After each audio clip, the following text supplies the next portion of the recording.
পৃথিবীতে সবচেয়ে অবাক হওয়ার বিষয় কি জানেন?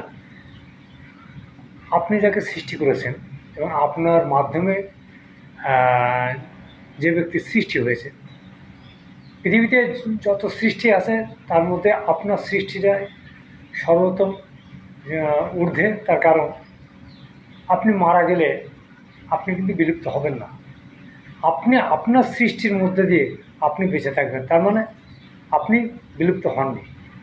আহ, মানুষ যাকে সৃষ্টি করে আপনি ধুয়ে যাবেন বা যাকে সৃষ্টি করলেন তার মধ্য দিয়ে আপনাকে সবাই খুঁজে নেবে। কারণ আপনি যখন চলে যাবেন তখন আপনি আর পৃথিবীতে আসবেন না। তাই সৃষ্টি এমন একটি রহস্য যে কেউ চলে যাওয়ার আগে কিছু সৃষ্টি করে ধুয়ে গেলে, বিশেষ করে জন্ম দিলে, সেটা সেই জন্ম দেওয়ার যে ব্যক্তি থাকবেন তিনি সারা জীবন সেই সৃষ্টি যিনি বিলুপ্ত হয়ে চলে গেছেন তাকেই বয়ে বেড়ায়। এটাই সত্য এবং এটাই বাস্তব।